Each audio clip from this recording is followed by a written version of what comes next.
അപ്പോൾ നല്ല ഉച്ച സമയത്ത് വിശന്ന് കയറി വരുമ്പോൾ പത്തനംതിട്ടയിൽ മന്തി കഴിക്കാൻ പറ്റിയ സ്പോട്ട് ഏതുണ്ട്? പത്തനംതിട്ട തന്നെ ഒരുപാട് മന്തി സ്പോട്ടുകളുണ്ട്. അപ്പോൾ ഡയറക്ഷൻസ് പറയുകയാണെങ്കിൽ ഇത് പത്തനംതിട്ടയിലെ റിംഗ് റോഡാണ് കേട്ടോ. അപ്പോൾ റിംഗ് റോഡിൽ KFC ഉണ്ട്. KFCക്ക് ഓപ്പോസിറ്റ് ഡയറക്ഷനിൽ ഇങ്ങനെ നോക്കുന്ന സമയത്ത് നമുക്ക് അവിടെ ജമാലിസ് കാണാൻ പറ്റും. അപ്പോൾ വന്നു കയറിയിരുന്നു, ആദ്യം വെള്ളം കൊണ്ടു തന്നു, പിന്നെ കുറേ ബായ് മെനു കൊണ്ടു തന്നു. മെനു ഇങ്ങനെ ഷോ കാണിച്ച് കുറേ മറിച്ച് നോക്കി ഒരുപാട് വിഭവങ്ങൾ. എന്നിട്ട് ചിക്കൻ മന്തി തന്നെ പറഞ്ഞു. കുറേ നേരം ഒന്നും വെയിറ്റ് ചെയ്യേണ്ടതൊന്നുമില്ല, മന്തി അന്നേരം തന്നെ കൊണ്ടു തന്നു. എന്നിട്ട് ഇനി ഒന്ന് കഴിച്ചിട്ട് നല്ല ആസ്വദിച്ചൊന്ന് കഴിച്ചിട്ട് ബാക്കി വിശേഷം.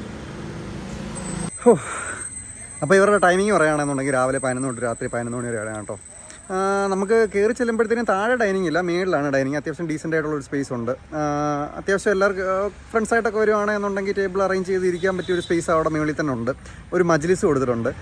പിന്നെ പ്രത്യേകിച്ച് എടുത്ത് പറയാനുള്ള കാര്യം എന്താണെന്ന് വെച്ചാൽ അവിടുത്തെ ചൂട് അവർ കുറച്ചിട്ടുണ്ട്. അത് അത്യാവശ്യം ഫീൽ ചെയ്തിട്ട് ചൂട് കുറച്ചിട്ടുണ്ട്. പണ്ട് ഇവിടെ വരുന്ന സമയത്തായിരുന്നുണ്ടെങ്കിൽ നല്ല നീളത്തിൽ കിടക്കുമ്പോഴേ നല്ല ചൂടായിരുന്നു. നല്ല ചൂടെന്ന് വെച്ചാൽ നല്ല ചുട്ട് വെഴുത്ത ചൂടിലായിരുന്നു ഫുഡ് കഴിച്ചേക്കുന്നത്.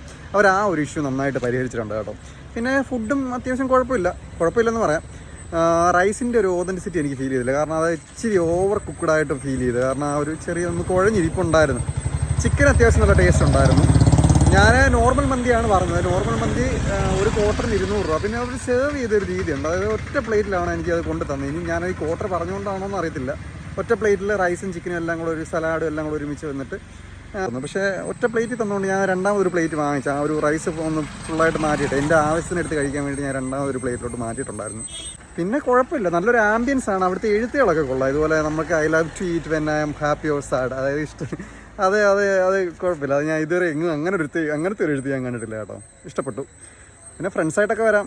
നല്ലൊരു ആംബിയൻസ് ഉള്ളൊരു സ്പേസാണ്. കുഴപ്പമില്ല. അപ്പോൾ ഇതാണ് പത്തനംതിട്ടയിലെ ജമാലിസ് കേട്ടോ.